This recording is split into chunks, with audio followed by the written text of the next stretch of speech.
মুখ্যমন্ত্ৰী ডাঙৰীয়া আচলতে আজি এই অনুষ্ঠানত মুখ্য অতিথি হিচাপে অহাৰ কথা আছিলে। তেখেত যিহেতু ছুইজাৰলেণ্ডৰ ডাভোছত আছে ৱৰ্ল্ড ইকনমিক ফৰামৰ মিটিঙত, তেখেতে আহিব নোৱাৰিলে।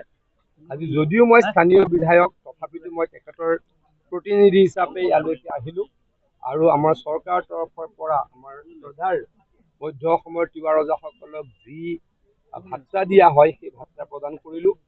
আমাৰ চৰকাৰে সিদ্ধান্ত লৈছিলোঁ 5 কোটি টকা আমি ইয়ালৈকে দিম, অতি সোনকালে দিয়াৰ ব্যৱস্থা কৰা হ'ব স্থায়ী প্ৰকল্প নিৰ্মাণৰ কাৰণে।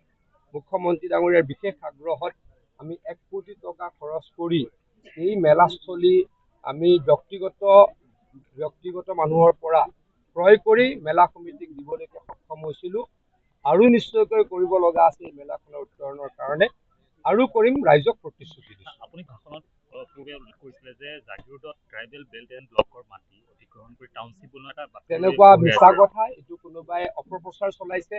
যি টাউনশ্বিপৰ কথা কোৱা হৈছে সেইটো পেপাৰ মিলৰ মাটি, বা এতিয়া যিটো ছেমি কণ্ডাক্টৰৰ অপজিটত যিখিনি মাটি আছে, আগতে পেপাৰ মিলৰ য'ত কোৱাৰ্টাৰ আছিলে তাত টাউনশ্বিপ হ'ব। নতুন কোনো ট্ৰাইবেল বেল্ট এণ্ড ব্লকৰ মাটি লৈ টাউনশ্বিপ হোৱাৰ কথা নাই। এইটো বোকাত মিছা, এইটো কোনোবা মিছা কথা কোৱা মানুহে, অপপ্ৰচাৰ চলোৱা মানুহে এই কথা কৰিছে। মই জাগিৰোডৰ বিধায়ক হিচাপে যেতিয়ালৈকে আছোঁ, মই ৰাইজক প্ৰতিশ্ৰুতি দিব খোজোঁ, যদি কেতিয়াবা ভৱিষ্যতে ইণ্ডাষ্ট্ৰীও আহে, কোনো ট্ৰাইবেল বেল্ট এণ্ড ব্লকত ইণ্ডাষ্ট্ৰী আমি কৰিবলৈ নিদিওঁ।